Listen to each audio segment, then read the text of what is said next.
Christian content creators and false teaching. We'll talk about that in just a minute.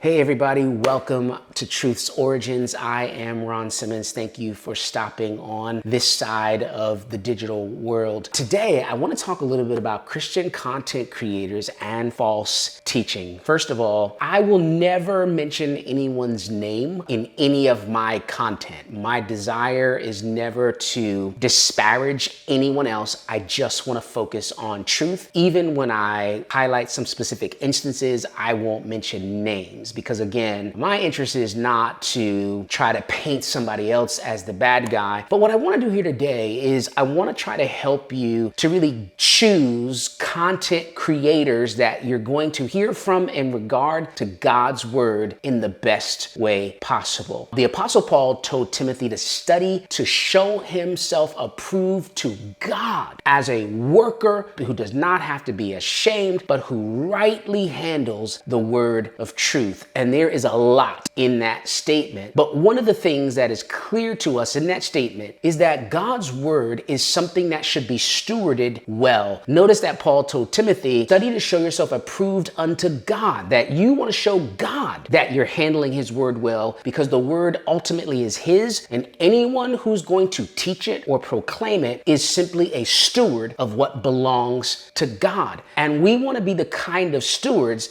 that when we handle God's word, we don't ever have to be ashamed because we know that we did it well. And that requires doing due diligence and study. It requires that you be serious about what you say and how you say it, and really that you spend some time really ensuring that what you're teaching is in fact true to the best of your knowledge and ability. And what's happening with social media is social media does not separate truth and lies. So anyone can put anything on social media and it is what it is. And you, on the other end, consume the content. So you want to be sure that as you're consuming content, that you're consuming content from people who know what they're talking about, especially when it comes to God's word, because his word is important, and so is the condition of your soul. Last week, my mom sent me a text, and it was a link to a young man who was doing some talking about prosperity teachers, and specifically about the word seed. And he was saying, see, for prosperity teachers, the seed is always money. He said, but in the Bible, the seed is never money. He said, the seed is your mind. The seed is God's word. And I appreciate his intent, and I appreciate the zeal that motivated the video, and a desire to lead people in a right way and not in a way to where we are kind of fueled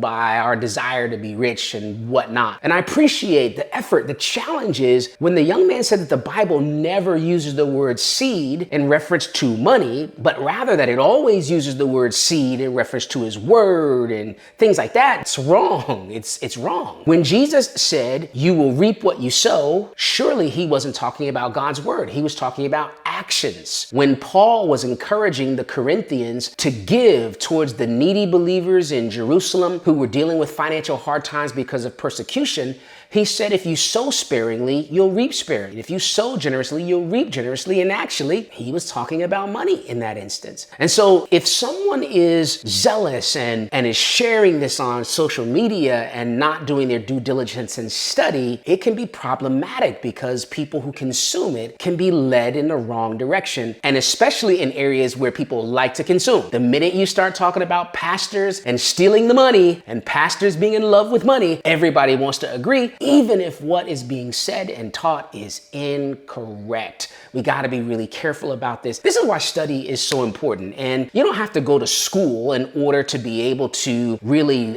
deal with God's word. I have an undergraduate degree in history. I have a graduate degree in theological studies. I've been a senior pastor for 13 years, and I've been in ministry for nearly 20 years. But those are not the things by themselves that qualify me to teach God's word. Anyone can teach God's word. It's a matter matter of the study and the time you put in and the seriousness of that time. However, those things are valuable, and it helps us to ensure that we are not teaching error. I remember a few years ago, there was a young lady on social media. I think she was in the gospel music industry, and she was saying that the NIV was the enemy because the NIV had words that they took out that the King James left in, and that this is why the King James Bible is the only Bible that everybody should be using, at the NIV was the devil's work. Now, to be clear, right, the King James Bible was written in 1611, and it was written and translated from the manuscripts that were available in 1611. But in 1947, the Dead Sea Scrolls were found. And with the Dead Sea Scrolls, we now had manuscripts that were even older than the ones that the guys who translated manuscripts for the King James Bible. And you know this, when you're in school, or if you are a journalist or something like that,